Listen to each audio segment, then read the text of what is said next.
क्या भारत एशिया का स्विट्जरलैंड बन रहा है? जियोपॉलिटिक्स की दुनिया में इंडिया को एशिया के स्विट्जरलैंड की तरह देखा जा रहा है। अब ऐसा इसलिए नहीं क्योंकि जम्मू कश्मीर और केरला की scenery and natural beauty Switzerland जैसी है, बल्कि पिछले 10 सालों में पीएम मोदी की लीडरशिप में इंडिया ने कई ऐसी डिप्लोमेटिक स्ट्रेटजीज फॉलो की है जो पूरी दुनिया के लिए बड़ा एग्जाम्पल सेट कर रही है। तो क्यों जियोपॉलिटिक्स में स्विट्जरलैंड को सबसे बेस्ट कंट्री माना जाता है और कैसे इंडिया भी उसी राह पर आगे बढ़ रहा है? Let's decode in today's video. सबसे पहले बात करते हैं कि स्विट्जरलैंड ने अपने फॉरेन रिलेशंस को इतना बेहतरीन कैसे बनाया। तो इसकी शुरुआत होती है साल 1815 में, जब बैटल ऑफ वाटरलू के बाद स्विट्जरलैंड को आजादी मिली तो उसने स्विस न्यूट्रलिटी नाम की फॉरेन पॉलिसी अपनाई, जिसके मुताबिक स्विट्जरलैंड ना तो किसी फॉरेन वॉर को इनिशिएट करेगा और ना ही कभी किसी वॉर का डायरेक्ट पार्ट बनेगा। अब उस वक्त यूरोप में फ्रेंच एम्पायर, ऑस्ट्रियन एम्पायर और किंगडम ऑफ इटली के बीच स्विट्जरलैंड इकलौती लैंडलॉक्ड कंट्री थी। ऐसे में इन तीनों के बीच स्टेबिलिटी बनी रहे, इसीलिए स्विट्जरलैंड को एक बफर जोन की तरह न्यूट्रल कंट्री मान लिया गया।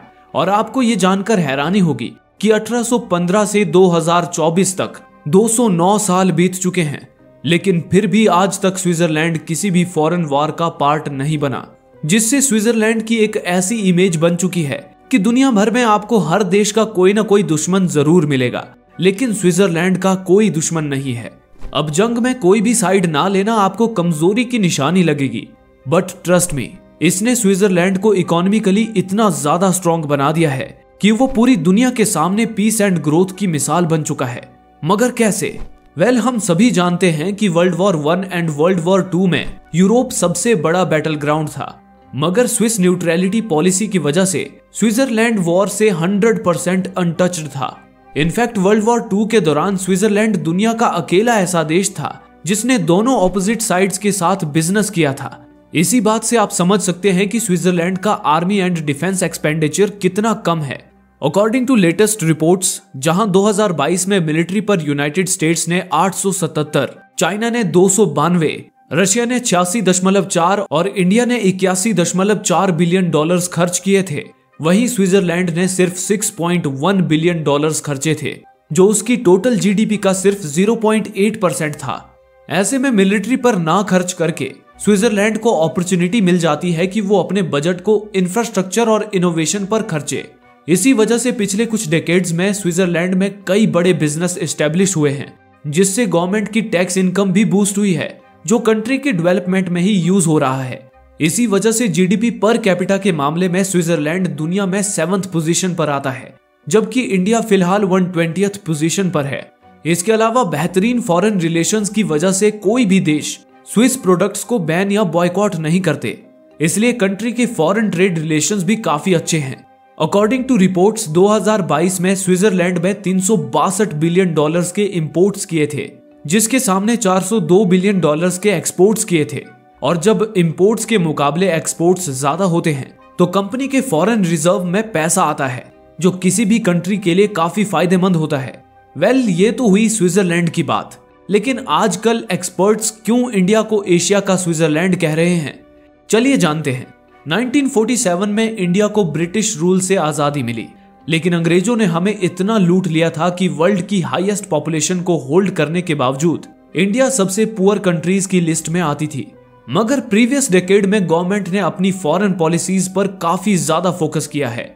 हमारे डिप्लोमेट्स, मिनिस्टर्स और यहां तक कि पीएम मोदी ने भी अलग अलग देशों में जाकर इंडिया को रीब्रांड करने की ओर कदम बढ़ाए हैं, जिससे ग्लोबल कंपनीज और इन्वेस्टर्स इंडिया में इन्वेस्ट करने के लिए अट्रैक्ट हुए हैं। इसके अलावा अच्छे फॉरेन रिलेशंस की वजह से इंडिया के फॉरेन ट्रेड्स भी ग्रेजुअली ग्रो कर रहे हैं। फॉर एग्जांपल, ये दोनों ग्राफ्स इंडिया के एक्सपोर्ट्स एंड इंपोर्ट्स के हैं, जो पिछले कुछ सालों में रैपिडली ग्रो कर रहे हैं। जैसे कि 2020 में इंडिया ने 500 बिलियन डॉलर्स के एक्सपोर्ट्स किए थे, जो 2022 में बढ़कर 760 बिलियन डॉलर्स हो गए। अब कोविड का भी इस डाटा पर थोड़ा इफेक्ट है, लेकिन ओवरऑल पिछले डेकेड में एक्सपोर्ट्स में काफी अच्छी ग्रोथ दिखी है। इसके अलावा United states, Russia, Israel, Japan, United kingdom और यूएई जैसी पावरफुल कंट्रीज के साथ बेहतरीन डिप्लोमेटिक रिलेशंस बनाकर इंडिया ने अपने आगे एक शील्ड बना ली है, जिससे अब कोई भी कंट्री इंडिया के साथ जंग छेड़ने में 10 बार सोचती है।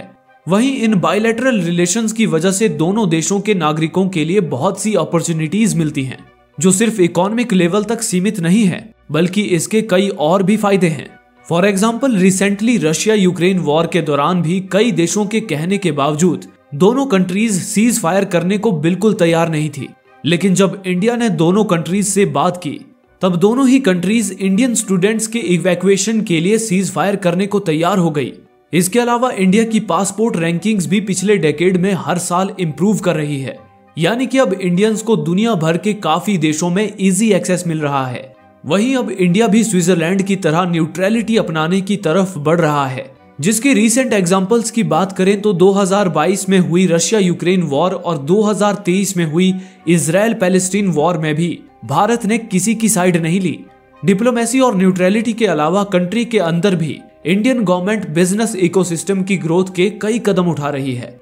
आज के टाइम पर इंडिया में बिजनेस स्टार्ट करना बिल्कुल भी हेक्टिक नहीं रहा। बस कंपनी रजिस्टर करो, जीएसटी नंबर लो और बिजनेस स्टार्ट कर दो, वो भी टेक्नोलॉजी की मदद से ऑनलाइन।